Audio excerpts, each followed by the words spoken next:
Hello everyone, there's a few interesting developments with the conflict between Israel and Iran. What we're seeing is the market is starting to skyrocket. So in today's video, I'm going to explain what that actually means for the market and what market makers and what people in general are starting to assume about this conflict. All right, so we're going to take a look at the large tech stocks, the SP500. We're going to do a bit more of a deeper dive in the conflict and what the next steps are. All right, so without further ado, let's get started with the video. So first and foremost, what I want to do is show you guys a chart of Lockheed Martin.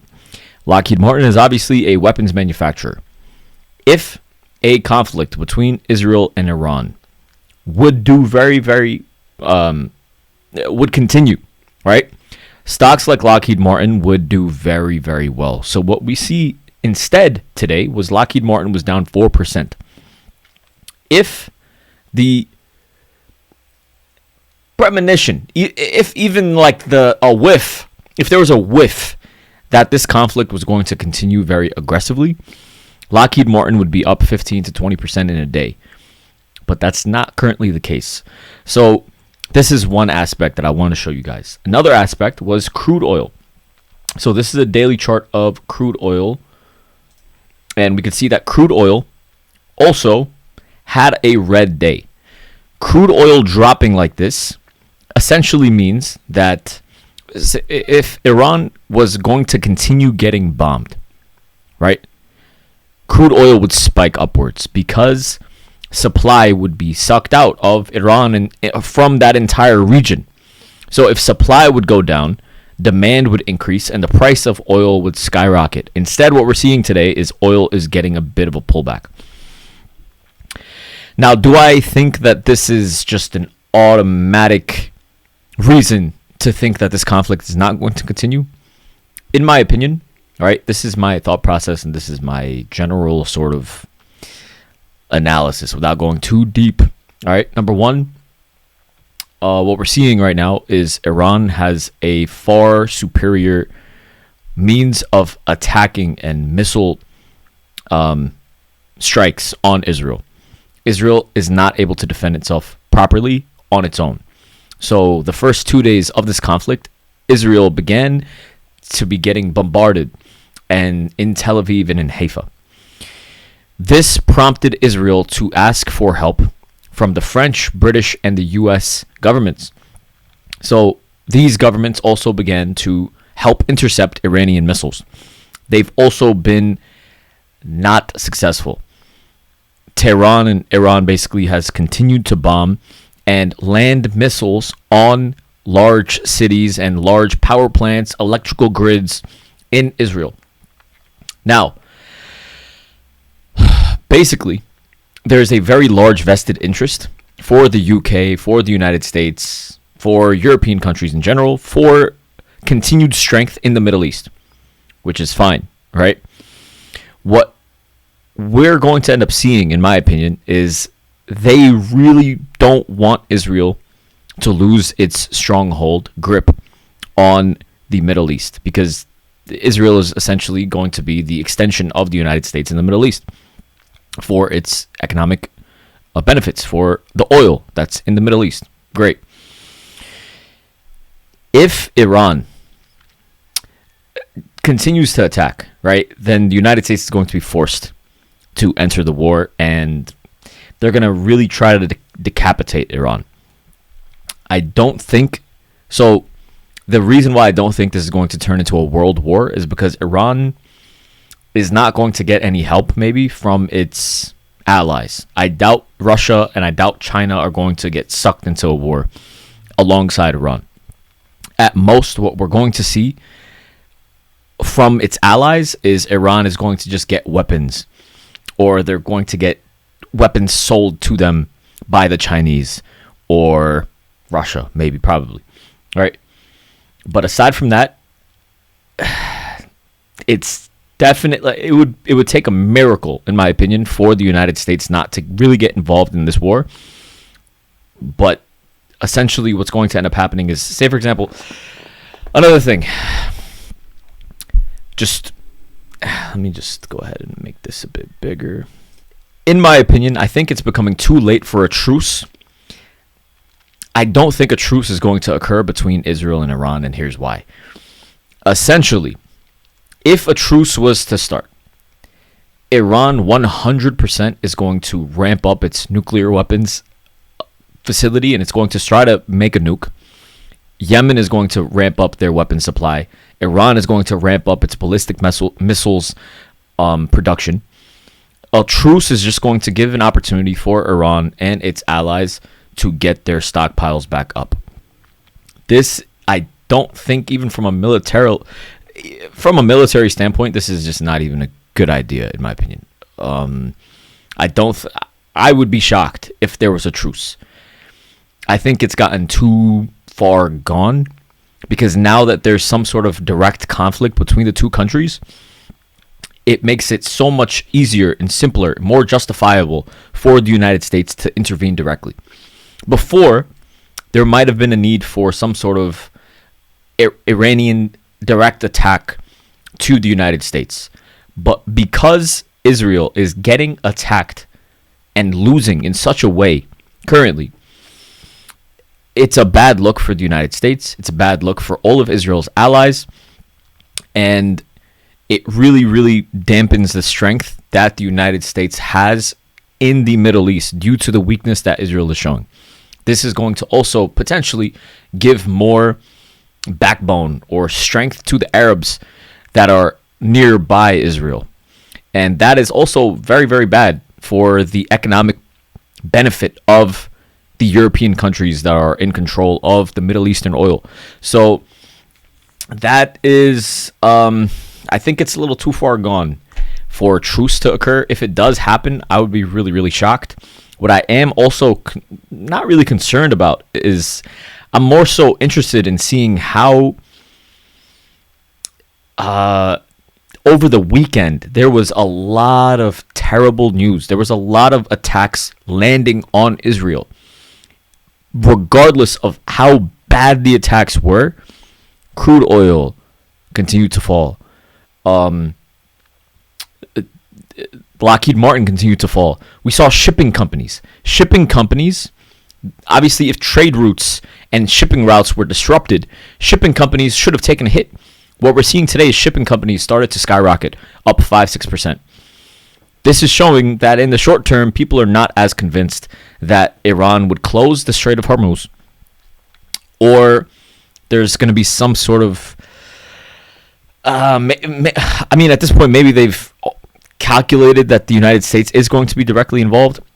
Regardless, this, in my opinion, for those reasons, I don't think a truce is going to occur. It wouldn't really make sense from an Israeli standpoint, from a U.S. standpoint for a truce. I would be shocked. I would be really, really shocked. Kind of interesting. I hope you guys enjoyed my little analysis. But aside from that, let's just go ahead and take a look at the rest of the market. And obviously, this conflict is going to really, really, really, really determine the overall aspect of the market. If this conflict didn't occur, I would continue being bullish for months. This market should technically continue rising, but because this conflict, things get a bit more dicey. But I hope you guys enjoyed that. Let's go ahead and take a look at the market now. The NASDAQ and the SP 500, a lot of these large tech stocks look really, really strong right now. So we can see on the ES, we are closing above a major 60-50 level of resistance. We have created a very strong candle right above it, as you could clearly see. All right, the S&P looks very strong. The NASDAQ also looks very, very strong, making new highs, very similar situation to the ES. This is primarily driven by a lot of the strength that we see in the large tech stocks. For example, we're going to look at NVIDIA and AMD. So NVIDIA had a lot of resistance here at this 145 level. And you can see that it is starting to try to inch above that level. NVIDIA is starting to claw its way back up. It was showing some stagnation. This stagnation was obviously not bullish, but as we broke above, obviously it becomes a bit more bullish. AMD, almost like a magnet to this level of resistance at 130. had a huge spike up today, almost up 10% today. Really, really strong move out of AMD and NVIDIA.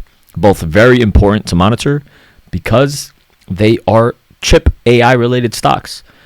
AI has been a massive driver of the market, and the way that NVIDIA moves, generally the overall market also tends to move. Okay. Microsoft, another really important stock, almost breaking above the prior highs before this downward move. Yeah, Microsoft is almost back up to where it was. Okay, so what we're seeing is strength out of NVIDIA, Microsoft, and obviously AMD. Tesla gapped up, right? The overall market gapped up. This is still a bear flag, not the most bullish situation. We're still showing resistance at 335. This is a very major level for Tesla and the overall market. Generally, on a bear flag, market drops. So we're going to see if Tesla pulls the market down. For now, things are bullish, right? So we're going to see if Tesla can make a move above 335. Google, also a bit bullish, obviously. The overall market started to show some strength. Same concept, though. Bear flag here. Resistance. We're going to see if it could break above 179. Nice and simple. Netflix, same concept. There's a lot of bear flags being built, and we're all at levels of resistance on these bear flags. Netflix also has resistance at 1230. We need to see if it could break above 1230. Meta, strong, of course, very strong. It's been one of the winners, and it looks like it wants to retest the highs. Similar situation to Microsoft. And last but not least, we could look at Amazon. Same concept. It's showing some strength. Apple, not so much. Not looking that great. Okay. All in all, the market is going to be heavily affected. Not even to mention crypto. Bitcoin is doing very, very well. Also had a strong bounce. Okay. The market is going to be heavily dependent on this conflict moving forward. If the United States enters, let's see, honestly. But regardless, war has generally always been good for the market. Whenever two countries enter a war, generally that has always been a good opportunity for longer term, for getting into longer term plays for the market. In the short term, there could be some strife. There could be some, oh my goodness, this happened. Market gets a little bit of pullback.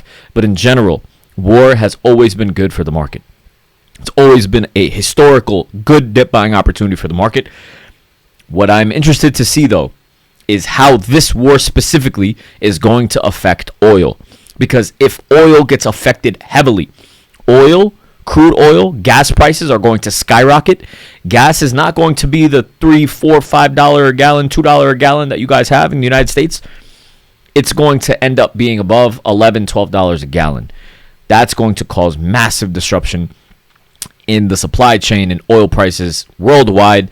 And it's going to end up, this can be a really, really bad conflict. Because back when the United States invaded Iraq in 2003, gas prices were almost $6 a gallon. If it happens today, gas is going to be $12, $13 a gallon. Stock prices are going to drop. The overall market is going to take a huge hit. So this is a bit different of a war. So we're going to end up seeing. We're going to have to see how this plays out. Things should be fun. Things should be very, very fun. We're going to see how all of this plays out. Let's see, honestly, taking it one day at a time. Technically, the market and a couple of these stocks are at levels of resistance. Today, in general, was a bit of a choppy day. Quite a choppy day, actually. We had almost very, very stagnant price action all throughout the day. This is a 5-minute chart. It looks even worse sort of on a 1-minute chart. Things were really, really just choppy all day. Can't really do much about it. The market tends to become very choppy intraday when a large move already happens overnight. And especially in the early morning when a large move already happens, it becomes a bit difficult for the market to have continued sustained volatile movement. So that was that.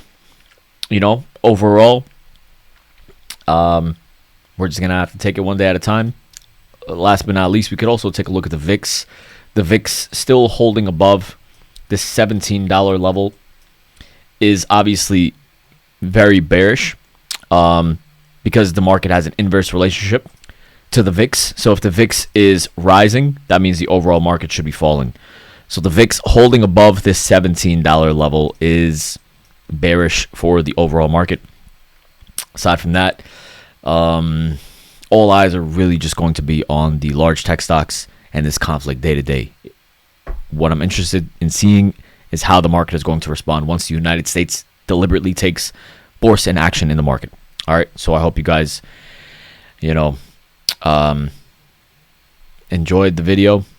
Drop some comments. If you guys have anything else you want to talk about, please let me know, and I would love to, oblige. Hope you guys enjoy. Please make sure to like, comment, subscribe, do all that good stuff, and I'll see you guys tomorrow. Have a good one. Take care.